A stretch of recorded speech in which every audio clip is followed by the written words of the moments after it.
കേരള സർവകലാശാല സെനറ്റിൽ നാടകീയ രംഗങ്ങളാണ്. VC നിയമനത്തിനായുള്ള സർവകലാശാല പ്രതിനിധിയെ നൽകേണ്ടെന്ന പ്രമേയം പാസ്സാക്കി.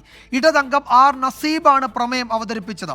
പ്രമേയം പാസ്സായെന്നും യോഗം അവസാനിച്ചെന്നും മന്ത്രി ഡോക്ടർ R ബിന്ദു അറിയിച്ചതോടെ വൈസ് ചാൻസലർ മോഹനൻ കുന്നുമ്മലും മന്ത്രിയും തമ്മിൽ തർക്കമുണ്ടായി. പ്രമേയം പാസ്സായിട്ടില്ല എന്നാണ് VCയുടെ നിലപാട്. അതേസമയം ഉന്നത വിദ്യാഭ്യാസ മന്ത്രിയുടെ നിലപാട് ജനാധിപത്യ വിരുദ്ധമെന്ന് ചാൻസലർ നോമിനേറ്റ് ചെയ്ത സെനറ്റ് അംഗങ്ങൾ ആരോപിച്ചു. ഞങ്ങൾക്ക് മനസ്സിലാക്കാൻ കഴിയുന്നത് ജനാധിപത്യ വിരുദ്ധമായിട്ടുള്ള നിലപാടാണ് മന്ത്രി അവിടെ ചെയ്തിട്ടുള്ളത്. VC ആണ് പ്രത്യേക അജണ്ട വെച്ചാണ് ഇന്നത്തെ യോഗം വിളിച്ചിട്ടുള്ളത്. അപ്പോൾ ആ അജണ്ടയ്ക്ക് വിരുദ്ധമായിട്ട് യോഗം അലങ്കോലപ്പെടുത്താൻ വന്നവരോടൊപ്പം നിന്നുകൊണ്ട് പലതവണ യോഗം പിരിച്ചുവിടാനും യോഗത്തിന്റെ അജണ്ടയിലേക്ക് കടക്കാതിരിക്കാനുള്ള ശ്രമം ബഹുമാനപ്പെട്ട മന്ത്രിയുടെ ഭാഗത്തുണ്ടായി. അതിനെ ചെറുക്കാൻ ഞങ്ങൾക്ക് ശ്രമിച്ചു. ഗിരീഷ് വിവരങ്ങൾ നൽകും തിരുവനന്തപുരത്തുനിന്ന്. ഗിരീഷ്, ഈ പ്രമേയം പാസ്സായോ ഇല്ലയോ എന്നതിൽ രണ്ടഭിപ്രായമുണ്ട്. VC ആ പ്രമേയം പാസ്സായിട്ടില്ല എന്ന് പറയുന്നു. പ്രമേയം പാസ്സാക്കി സെനറ്റ് അവസാനിച്ചു എന്ന് മന്ത്രി ഡോക്ടർ R ബിന്ദുവും പറയുന്നു. എന്തൊക്കെയാണ് സംഭവിച്ചത്? അതിനുശേഷം ഇടതു പ്രതിനിധികളും പ്രതിപക്ഷാംഗങ്ങളും സെനറ്റിന് പുറത്ത് മാധ്യമങ്ങളെ കണ്ടല്ലോ.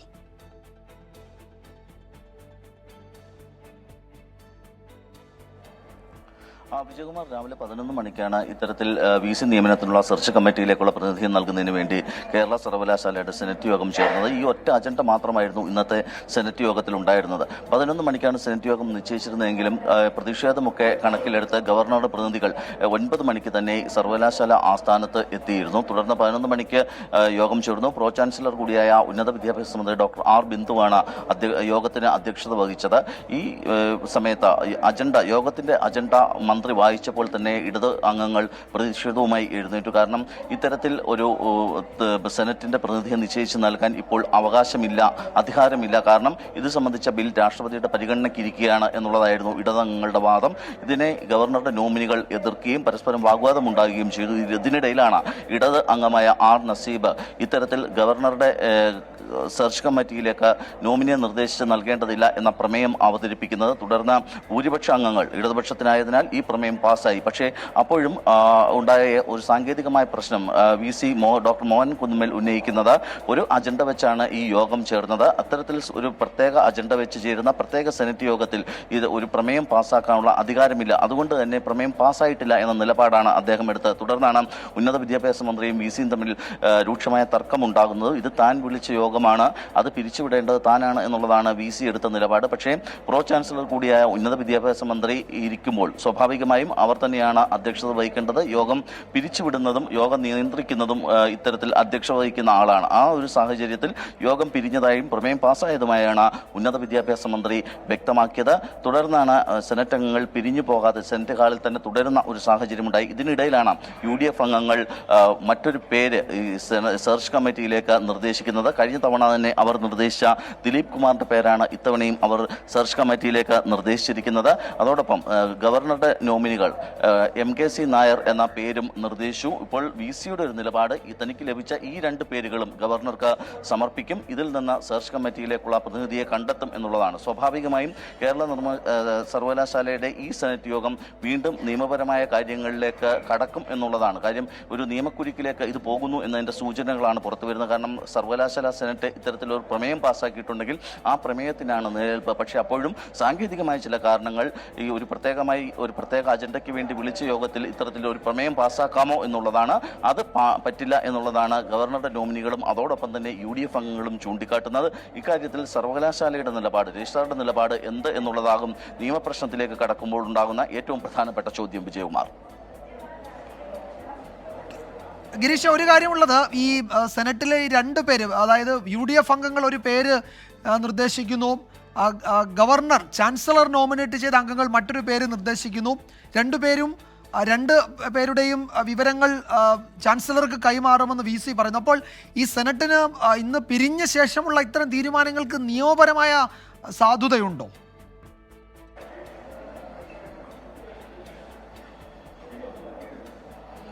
അത് തന്നെയാണ് വിജയകുമാർ ഏറ്റവും പ്രധാനപ്പെട്ട ഒരു പ്രശ്നം. കാരണം സെനറ്റ് യോഗം പിരിഞ്ഞതിന് ശേഷം എടുക്കുന്ന ഏത് തീരുമാനവും നിയമപ്രകാരമായിരിക്കുമോ എന്നുള്ളതാണ് ഉയരുന്ന ചോദ്യം. ഇതിന് ഇത്തരത്തിൽ നിയമപ്രാബല്യമില്ല എന്ന് തന്നെയാണ് ഇടതങ്ങളും അതോടൊപ്പം തന്നെ രജിസ്ട്രാറും ചൂണ്ടിക്കാട്ടുന്നത്. സെനറ്റ് യോഗം എന്ത് തീരുമാനമാണോ എടുക്കുന്നത് അതാണ് നിയമപരമായി നിലനിൽക്കുന്നത്. ഇപ്പോൾ ഒരു പേര് നിർദ്ദേശിക്കുക, അല്ലെങ്കിൽ ആ പേരിന് മുൻതൂക്കം കിട്ടുക, അത് സെനറ്റ് യോഗം പാസ്സാക്കുക. അങ്ങനെയെങ്കിൽ ആ പേര് സർവകലാശാലയുടെ പ്രതിനിധിയുടെ പേരായി ഗവർണർക്ക് കൈമാറാം. സ്വാഭാവികമായും ഗവർണർ ഈ പേര് തന്നെ ആ സെർച്ച് കമ്മിറ്റിയിൽ ഉൾപ്പെടുത്തുകയും വേണം. പക്ഷേ ഇപ്പോൾ 2 പേരുകൾ സർവകലാശാലയുടെ സെനറ്റ് യോഗത്തിൽ ഉയർന്നു വന്നിരിക്കുന്നു. ഇതാണ് ഇപ്പോൾ ആശയക്കുഴപ്പമുണ്ടാക്കുന്നത്. ഇതിൽ ഏത് പേര് VC നൽകും, അതിന് എന്ത് മാനദണ്ഡമായിരിക്കും ഉള്ളത് തുടങ്ങിയ കാര്യങ്ങളാണ് വീണ്ടും ഒരു നിയമപ്രശ്നത്തിലേക്ക് കടക്കുമോ എന്ന ആശങ്ക ഉയർത്തുന്നതും വിജയകുമാർ. ശരി ഗിരീഷ്, എന്തായാലും നാടകീയ രംഗങ്ങളായിരുന്നു കേരള സർവകലാശാല സെനറ്റ് യോഗത്തിൽ. ഗവർണറുടെ പക്കലേക്ക് കൊടുക്കേണ്ട പേര് അത് നിശ്ചയിക്കാതെയാണ് യോഗം പിരിഞ്ഞത് എന്ന വിവരം പുറത്തു വരുന്നുണ്ട്. നമ്മളിപ്പോൾ കാണുന്നത് മലയാറ്റൂരിൽ നിന്നുള്ള ദൃശ്യങ്ങളാണ്. രാവിലെ അവിടെ ഒരു റബ്ബർ തോട്ടത്തിൽ കിണറിലകപ്പെട്ട ഒരു കുട്ടിയാനയെ കരകയറ്റുന്ന ഒരു ദൗത്യം രാവിലെ തുടങ്ങിയതാണ്. അതിൻ്റെ അവസാന ഘട്ടത്തിലേക്ക് എത്തുകയാണ്. ആ കുട്ടിയാനയെ കരയിലേക്ക് കയറ്റി വിടാനുള്ള ശ്രമം ഏതാണ്ട് അവസാന ഘട്ടത്തിലേക്ക് എത്തുന്നു. ഒരു പാതയൊരുക്കിയിട്ടുണ്ട്. ആ പാതയിലൂടെ ആനക്കുട്ടി തിരികെ പോകും എന്ന് തന്നെയാണ് കരുതുന്നത്. ഏതാണ്ട് കുറേ മണിക്കൂറുകളായി തുടങ്ങിയ ദൗത്യമാണ്. അത് വിജയത്തിലേക്ക് നീങ്ങുന്നു എന്നതാണ് പുതിയ ദൃശ്യങ്ങൾ വ്യക്തമാക്കുന്നത്. നേരത്തെ വനംവകുപ്പ് ഉദ്യോഗസ്ഥർ ഈ JCBകളുമായി അവിടെ എത്തിയിരുന്നു ഈ രക്ഷാദൗത്യത്തിന്. ആ ഘട്ടത്തിൽ വനംവകുപ്പ് ഉദ്യോഗസ്ഥരെ നാട്ടുകാർ തടഞ്ഞു. ഈ നിരന്തരമായി ഈ മേഖലയിൽ വന്യജീവി ശല്യമുണ്ട്, അതിനൊരു പരിഹാരം കണ്ട ശേഷം മതി ഈ രക്ഷാദൗത്യം എന്നതായിരുന്നു നാട്ടുകാരുടെ നിലപാട്. ശ്രീകാന്ത് വിവരങ്ങൾ നൽകും. ശ്രീകാന്ത്, ഈ രക്ഷാദൗത്യം ഏതാണ്ട് അവസാനിക്കുകയാണോ? ആനക്കുട്ടിയെ കരയിലേക്ക് കയറ്റിവിടാൻ ഉടൻ കഴിയുമെന്ന് കരുതുന്നു അല്ലേ?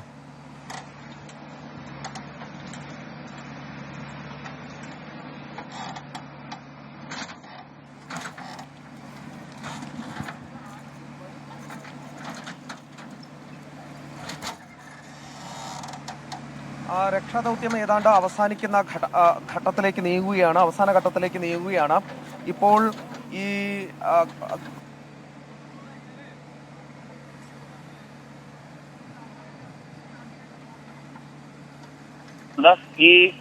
ആനക്കുട്ടിയെ കരയ്ക്ക് കയറ്റി അതിനടുത്തേക്ക് കൊണ്ടുവരാനാണ് വനം വകുപ്പ് ഇപ്പോൾ ഉദ്ദേശിക്കുന്നത്. ഇപ്പോൾ വനം വകുപ്പ് ഉദ്യോഗസ്ഥർ വേണ്ട നിർദ്ദേശങ്ങൾ ഈ JCB ഓപ്പറേറ്റർക്ക് നൽകുന്നുണ്ട്. ആനക്കുട്ടിയെ കരയ്ക്ക് കയറ്റുന്നതിന് വേണ്ടി ഒരു സ്റ്റെപ്പ് ചെയ്യുന്ന രീതിയിലാണ് ഇപ്പോൾ പറയുന്നത്. ആ സ്റ്റെപ്പ് തീർത്ത് അതിലൂടെ ഇപ്പോൾ പുറത്തേക്ക് കയറ്റുക എന്നുള്ളതാണ്. ഏതാണ്ട് ഒരു 13 കോൽ താഴ്ച ഉണ്ടായിരുന്നു ഈ കിണറിന്. ആ കിണറ്റിൽ നിന്നാണ് അതിന്റെ വായ്ഭാഗം വലുതാക്കി അതിലേക്ക് ചരിച്ച് വഴിയൊരുക്കി അങ്ങനെയാണ് ആനക്കുട്ടിയെ പുറത്തിറക്കുന്നതിന് വേണ്ടിയുള്ള ശ്രമം ഇപ്പോഴും പുരോഗമിക്കുന്നത്. ഇന്നലെ അർദ്ധരാത്രിയോടെയാണ് ഈ ആനക്കുട്ടി കിണറ്റിലേക്ക് വീഴുന്ന സാഹചര്യം ഉണ്ടായത്. അവിടെ ആ സമയം മുതൽ തന്നെ രക്ഷാപ്രവർത്തനം അടക്കമുള്ള നടപടികളിലേക്ക് നീങ്ങിയിരുന്നു. പക്ഷേ കാട്ടാനക്കൂട്ടം ഈ ഭാഗത്ത് നിലയുറപ്പിച്ചതിനാൽ ഇവിടെ നിന്നും അവയെ തുരത്തിയതിനു ശേഷമാണ് ഈ നടപടികളിലേക്ക് പൂർണ്ണമായ തോതിൽ കടക്കാൻ സാധിച്ചത്. രാവിലെ തന്നെ ഇതിന്റെ രക്ഷാപ്രവർത്തനം ഏറെക്കുറെ തുടങ്ങി. JCB എത്തിച്ചു. അതാണ് ഇപ്പോൾ അവസാന ഘട്ടത്തിലേക്ക് നീങ്ങുന്നത്. ഇനി അധികം സമയം വേണ്ടി വരില്ല ഈ ആനക്കുട്ടിയെ പുറത്തേക്ക് എത്തിക്കുന്നതിന് എന്ന് കണക്ക് കൂട്ടുന്നു. അതിന് നീതിയുണ്ട്. ഈ ഇതിലേക്ക് വീണ സമയത്ത് തുമ്പിക്കൈയിലും മറ്റും നേരിയ പരിക്കുണ്ട്. അതൊഴിച്ചാൽ മറ്റ് പരിക്കുകൾ എന്നാണ് കരുതുന്നത്. അങ്ങനെയെങ്കിലും കരയ്ക്ക് കയറ്റി നേരെ ഇവിടെ നിന്നും ഓടിച്ചു വിടുക എന്നുള്ളതാണ് ഇപ്പോൾ വനം വകുപ്പ് ഉദ്ദേശിക്കുന്നത്. ആ രീതിയിലുള്ള പ്രവർത്തനം പുരോഗമിക്കുന്നു. അല്പസമയത്തിനകം ഇനി ഒരു അരമണിക്കൂർ, പരമാവധി നോക്കിയാൽ ഒരു അരമണിക്കൂർ അതിനുള്ളിൽ ആനയെ കരയ്ക്ക് കയറ്റാൻ കഴിയുമെന്നാണ് പ്രതീക്ഷിക്കുന്നത്. ഈ കാട്ടാനക്കൂട്ടം സമീപത്ത് നിലയുറപ്പിച്ചിട്ടുണ്ടോ? സമീപ പ്രദേശത്ത് നിലയുറപ്പിച്ചിട്ടുണ്ടോ? ഈ കുട്ടിയാനയെ കാത്ത് നേരത്തെ അങ്ങനെ റിപ്പോർട്ടുകൾ ഉണ്ടായിരുന്നു. ഇതാ പരിസര പ്രദേശങ്ങളിലെ കാട്ടാനക്കൂട്ടം ഇപ്പോഴും ഉണ്ടെന്ന് തോന്നുന്നു ശ്രീകാന്ത്, അല്ലേ? ഇവിടെ ഉണ്ടായിരുന്നു നേരത്തെ, അതിനെ തുരത്തി ഓടിച്ചിട്ടുണ്ട്. ഇപ്പോൾ കുറച്ചകലെയായി നിൽക്കുന്നുണ്ട് എന്നാണ് വനംവകുപ്പ് ഉദ്യോഗസ്ഥർ പറയുന്നത്. പക്ഷേ ഇവിടേക്ക് ഈ ആൾക്കൂട്ടവും അതോടൊപ്പം തന്നെ അഥവാ ഏതെങ്കിലും തരത്തിലേക്ക് വന്നാൽ അതിനെ പ്രതിരോധിക്കുന്നതിന് വനംവകുപ്പ് ഉദ്യോഗസ്ഥരും ഈ മലയുടെ മുകളിൽ നിലയുറപ്പിച്ചിട്ടുണ്ട്. ആ പശ്ചാത്തലത്തിൽ താഴേക്കൊന്നും വരുന്നില്ല. ഈ പരിസരത്ത് നിന്ന് നോക്കിയാൽ കാണുന്നതിനൊക്കെ അപ്പുറത്താണ് ഇപ്പോഴും കാട്ടാനക്കൂട്ടം നിലയുറപ്പിച്ചിട്ടുള്ളത്. പക്ഷെ അങ്ങനെയൊന്നും അത് പോകില്ല. കാരണം അതിന്റെ തള്ളയാൻ നേരം മുമ്പൊക്കെ തന്നെ ഈ പ്രദേശത്ത് ഉണ്ടായിരുന്നു എന്ന് വനം ഉദ്യോഗസ്ഥർ പറയുന്നത് കേട്ടിരുന്നു. അങ്ങനെയെങ്കിൽ അത് ഇവിടെ നിന്ന് പോകാനുള്ള സാധ്യതയില്ല. ഈ ആനക്കുട്ടി കരയ്ക്ക് കയറുന്നത് വരെ ഇവിടെ ചുറ്റിത്തിരിഞ്ഞ് തന്നെ നിൽക്കാനാണ് സാധ്യത. പക്ഷെ ഇപ്പോൾ കാഴ്ചയ്ക്ക് അപ്പുറത്തേക്ക് ആണ് നിലവിൽ ഈ കാട്ടാനക്കൂട്ടമുള്ളത് എന്ന് അനുമാനിക്കുന്നു. കാരണം ഈ പ്രദേശത്തൊന്നും കാണാനില്ല, അതിന്റെ സാന്നിധ്യം ഇല്ല. കുറച്ചപ്പുറത്തായി നിലയുറപ്പിച്ചിട്ടുണ്ട് എന്ന് വനംവകുപ്പ് കണ്ടെത്തിയിട്ടുണ്ട്. ഇങ്ങോട്ടെങ്ങും ഇതുവരെയും പിന്നീട് അവ ഇറങ്ങിയിട്ടില്ല. രാവിലെ ഗുണ്ട പൊട്ടിച്ചാണ് ഇവയെ ഓടിക്കാൻ സാധിച്ചത്. അതുവരെയും പിൻവാങ്ങാൻ കൂട്ടാക്കാതെ നിലയുറപ്പിക്കുകയായിരുന്നു. ഏതാണ്ട് ഈ അവസാനത്തെ ആ ഒരു നടപടിയിലേക്ക് നീങ്ങുകയാണ്. ഇനി ഒരല്പം കൂടി വീതി ഈ വഴിക്ക് കൂട്ടി നൽകിയാൽ അത് സുഗമമായി പുറത്തേക്കെത്താൻ സാധിക്കും എന്ന് കരുതുന്നു. ആ നടപടി സ്വീകരിക്കുകയാണ്. ഇപ്പോൾ JCB കുറച്ചുകൂടി താഴേക്കിറക്കി അതിന്റെ വായ്ഭാഗം, ഏറ്റവും അടിവശത്തെ വായ്ഭാഗം കുറച്ചുകൂടി ഒന്ന് വലുതാക്കുകയാണ് ഈ ആനക്കുട്ടിക്ക് സുഖമായി കയറി വരാൻ വേണ്ടി. ശ്രീകാന്ത്, രാവിലെ അവിടെ ഈ രക്ഷാപ്രവർത്തനത്തിന് വനംവകുപ്പ് ഉദ്യോഗസ്ഥരും അവർ JCBകളൊക്കെയായി എത്തിയ സമയത്ത് നാട്ടുകാർ ഉയർത്തിയ പ്രധാനപ്പെട്ട പ്രശ്നമുണ്ടല്ലോ, വന്യജീവി ഈ അവരുടെ ആക്രമണങ്ങളിൽ നിന്ന് അവരെ രക്ഷിക്കണം, അവിടുത്തെ നാട്ടുകാർക്ക് സുരക്ഷ ഒരുക്കണം, അതിനാണ് ആദ്യത്തെ പരിഗണന നൽകേണ്ടത് എന്ന് നാട്ടുകാർ പറഞ്ഞിരുന്നു. അത് പരിഗണിക്കാമെന്ന് ഉറപ്പ് അവർക്ക് ലഭിച്ചിട്ടുണ്ട് നാട്ടുകാർക്ക് വനംവകുപ്പ് ഉദ്യോഗസ്ഥരുടെ ഭാഗത്തു നിന്ന്. അപ്പോൾ ഈ കുട്ടിയാനെ കരകയറ്റി കഴിഞ്ഞാൽ നാട്ടുകാരുടെ പ്രശ്നമെന്നത് സ്ഥിരമായി അവർക്ക് ഈ ബുദ്ധിമുട്ടുകൾ ഉണ്ടാകുന്ന സാഹചര്യം ഒഴിവാക്കണം. അപ്പോൾ അതിനെന്തൊക്കെ നടപടികൾ സ്വീകരിക്കും എന്നാണ് വനംവകുപ്പ് നാട്ടുകാർക്ക് ഉറപ്പ് നൽകിയിരിക്കുന്നത് ഇപ്പോൾ?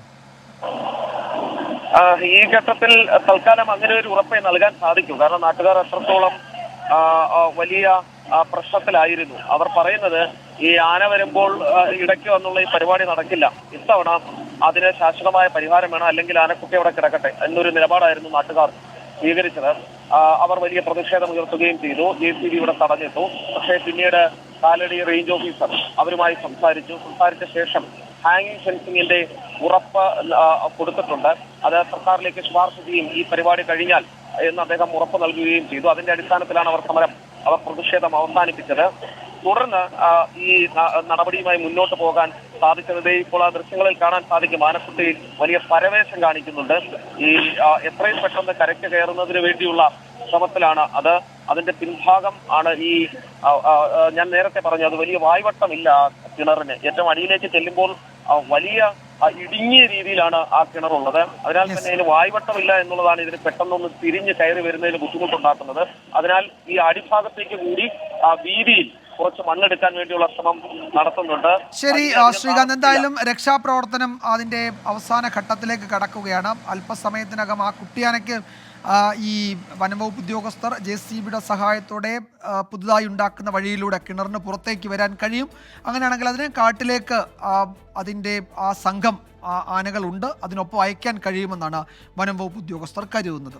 മറ്റൊരു പ്രധാന റിപ്പോർട്ടിലേക്ക് വാർത്താമഴ കടക്കുകയാണ്. കോൺഗ്രസിന്റെ എല്ലാ ബാങ്ക് അക്കൗണ്ടുകളും കേന്ദ്ര സർക്കാർ മരവിപ്പിച്ചുവെന്ന ആരോപണവുമായി മുതിർന്ന നേതാവ് Ajay Maken. Youth Congress membership fees വാങ്ങിയ അക്കൗണ്ടുകളും സർക്കാർ മരവിപ്പിച്ചു. ക്രൗഡ് ഫണ്ടിങ്ങിലൂടെ സമാഹരിച്ച 210 കോടി രൂപ കണ്ടുകെട്ടാൻ ആദായ നികുതി വകുപ്പ് ആവശ്യപ്പെട്ടു എന്നും ആരോപണമുണ്ട്. നരേന്ദ്രമോദി സർക്കാർ ജനാധിപത്യത്തെ കശാപ്പ് ചെയ്തുവെന്നും അജയ് മാക്കൻ കുറ്റപ്പെടുത്തുന്നു. ആ പ്രതികരണത്തിലേക്ക് ആദ്യം.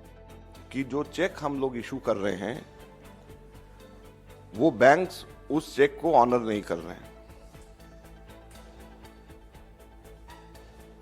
उसके ऊपर जब हम लोगों ने आगे छानबीन करी तो हमें बताया गया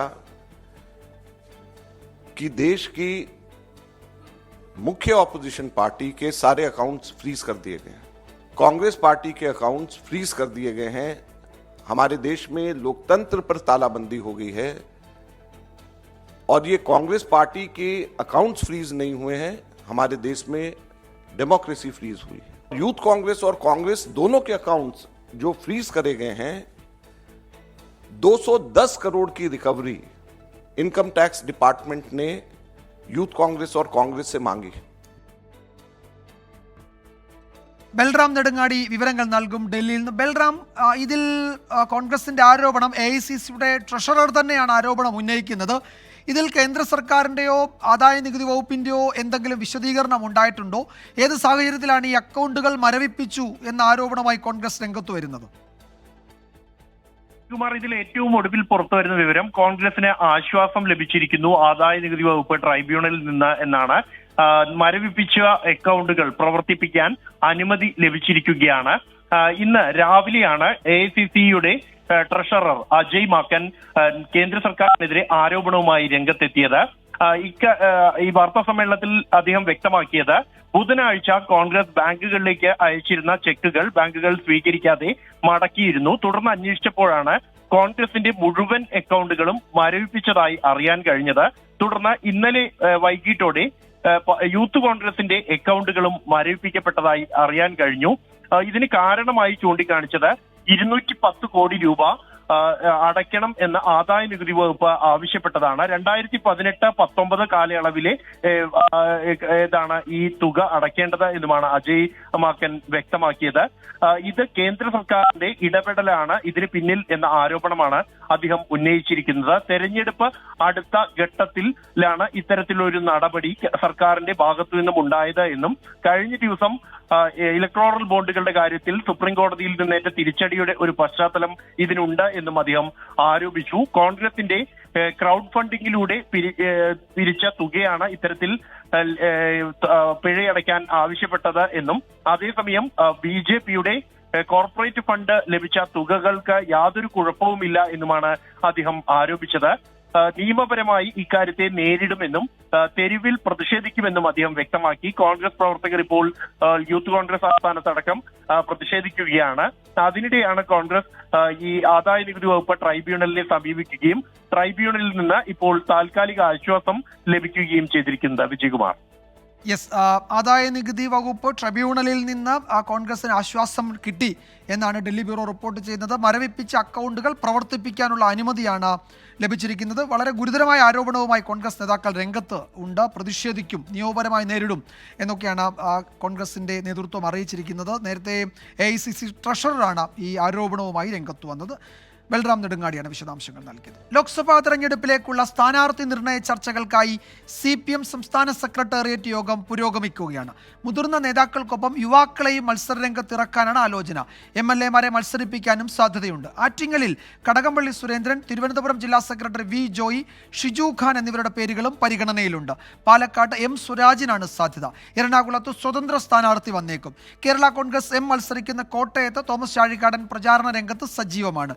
ഷഫീദ് റാവുത്തർ വിവരങ്ങൾ നൽകും. തിരുവനന്തപുരത്ത് നിന്ന് ഷഫീദ്, MLA-മാരടക്കമുള്ളവരുടെ പേരുകൾ പരിഗണിക്കുന്നുണ്ട്. ഒന്നിലധികം പേരുകൾ ഇതിനോടകം ഒരു പട്ടിക എന്ന നിലയിൽ, ഒരു സാധ്യതാ പട്ടിക എന്ന നിലയിൽ പുറത്തു വരികയും ചെയ്തിട്ടുണ്ട്.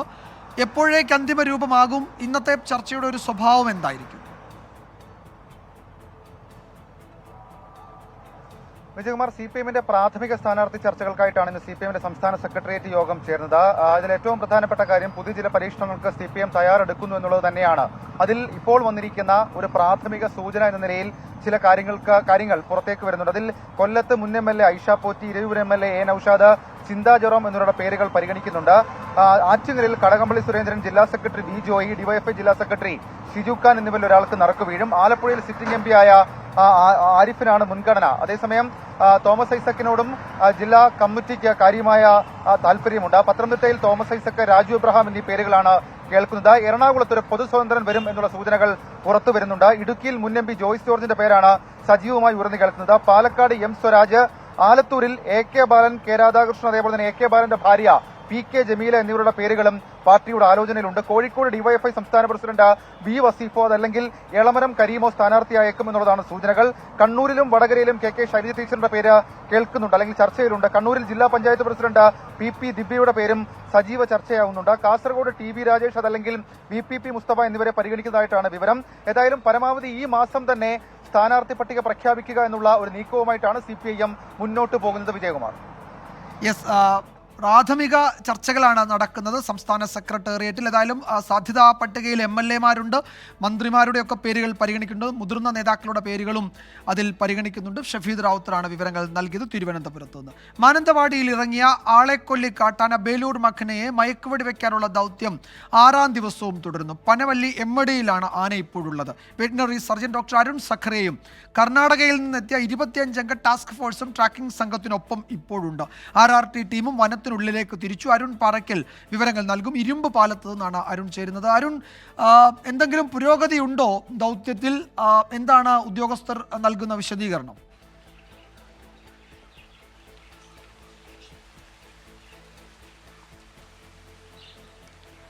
വിജയകുമാർ, ബേലൂർ മഗ്നിയെ പിടികൂടുന്നതുമായി ബന്ധപ്പെട്ട ഇന്ന് 200-ലധികം വരുന്ന വനം വകുപ്പ് ഉദ്യോഗസ്ഥരാണ് വനത്തിനകത്തേക്ക് തിരിച്ചിരിക്കുന്നത്. പനവല്ലി എമ്മടി ഭാഗത്താണ് ഇപ്പോൾ നിലവിൽ ആന നിലയുറപ്പിച്ചത് എന്നാണ് വനം വകുപ്പിന് ലഭിച്ചിരിക്കുന്ന വിവരം. ഇത് വനം വകുപ്പ് സ്ഥിരീകരിച്ചിട്ടുണ്ട്. അതായത് റേഡിയോ കോളർ സിഗ്നൽ അവിടെ നിന്ന് ലഭിച്ചു എന്ന് പറയുന്നുണ്ട്. ഇന്നലെ രാത്രി പനവല്ലി ആദണ്ട ഭാഗത്തേക്ക്, അതായത് ഏകദേശം ജനവാസ മേഖലയോടടുത്ത ഒരു കാപ്പിത്തോട്ടത്തിലേക്ക് ഈ ആന എത്തിയതായി നാട്ടുകാർ കണ്ടിരുന്നു. അവിടെ നിന്ന് വനം വകുപ്പാണ് ഈ ആനയെ എമ്മടി ഭാഗത്തേക്ക് എത്തിച്ചിരിക്കുന്നത്. എമ്മടി ഭാഗത്ത് ഇപ്പോൾ നിലയുറപ്പിച്ചിരിക്കുന്നു. സമാന്തരമായി ഒരു മോഴയാന കൂടി ഈ ആനയ്ക്കൊപ്പമുണ്ട്. അത് വെല്ലുവിളി ഉയർത്തുന്നു, അതായത് ഈ ദൗത്യത്തിന് വെല്ലുവിളി ഉയർത്തുന്നു, പ്രതിസന്ധിയാവുന്നു എന്നാണ് വനംവകുപ്പ് ഉദ്യോഗസ്ഥർ പ്രധാനമായും ചൂണ്ടിക്കാട്ടുന്നത്. മറ്റൊന്ന്, 3 ആൾ പൊക്കമുള്ള ഈ പൊന്തക്കാടുകൾ, മുളങ്കാടുകൾ, ഇതൊക്കെയാണ് ഈ RRT സംഘത്തിനും വെറ്റിനറി സംഘത്തിനുമൊക്കെ പ്രതിസന്ധി സൃഷ്ടിക്കുന്നത്. എന്തായാലും പ്രധാനപ്പെട്ട കാര്യം, ഇന്ന് വെറ്റിനറി സർജൻ അരുൺ സക്രിയ സംഘത്തിനോടൊപ്പം ചേർന്നിരിക്കുന്നു. കർണാടകയിൽ നിന്നുള്ള 25-അംഗ ടാസ്ക് ഫോഴ്സ് സംഘം ഈ ദൗത്യ സംഘത്തിനോടൊപ്പം ചേർന്നിരിക്കുന്നു എന്നാണ്. ശുഭപ്രതീക്ഷയാണ് വനം വകുപ്പിനുള്ളത്. ഇന്ന് തന്നെ മയക്കുവെടി വെക്കാൻ സാധിച്ചേക്കുമെന്നൊരു പ്രതീക്ഷ വനം വകുപ്പ് ഉദ്യോഗസ്ഥർ പുലർത്തുന്നുണ്ട്. ഇന്ന് രാവിലെ 8:30യോടുകൂടി അരുൺ സക്രിയയുടെ നേതൃത്വത്തിൽ ബേഗൂരിൽ യോഗം ചേർന്നതിന് ശേഷം വനത്തിലേക്ക്, ഈ ആന നിൽക്കുന്ന വനത്തിലേക്ക് ഈ സംഘം തിരിച്ചിട്ടുണ്ട്. അവർ ഈ ആനയ്ക്ക് അരികിൽ തന്നെ ഉണ്ടെന്നാണ് അറിയാൻ സാധിക്കുന്ന വിവരം. എന്തായാലും ഇന്ന് മയക്കുവെടി ഉണ്ടായേക്കും. ഇന്ന് സാധിച്ചില്ലെങ്കിൽ ആനയെ നാളെ ഈ ഒരു ഭൂപ്രകൃതി അനുയോജ്യമായ ഒരു സ്ഥലത്തേക്ക് എത്തിച്ച് മയക്കുവെടി വെക്കുമെന്നാണ് അറിയിച്ചിരിക്കുന്നത്. എന്തായാലും ഇന്നത്തെ ദൗത്യത്തിൽ വെറ്റിനറി സർജൻ ഡോക്ടർ അരുൺ സഖറയുടെ സാന്നിധ്യമുണ്ട്. ഒപ്പം കർണാടകയിൽ നിന്നുള്ള 25-അംഗ സംഘവും ഇതിനോടൊപ്പം ചേർന്നിട്ടുണ്ട്. ദൗത്യം ഇന്ന് ഫലം കാണുമെന്നാണ് വനംവകുപ്പ് ഉദ്യോഗസ്ഥർ പ്രതീക്ഷിക്കുന്നത്. റിപ്പോർട്ടോടെ വാർത്താമഴ അവസാനിക്കുന്നു. ലോകത്തെവിടെയായാലും ഏത് സമയത്തും 24 വാർത്തകളും ഓഗ്മെന്റഡ് റിയാലിറ്റി പാക്കേജുകളും എക്സ്പ്ലെയിനറുകളും വിശദമായി കാണാൻ ഞങ്ങളുടെ യൂട്യൂബ് ചാനൽ നിങ്ങൾക്ക് സബ്സ്ക്രൈബ് ചെയ്യാം.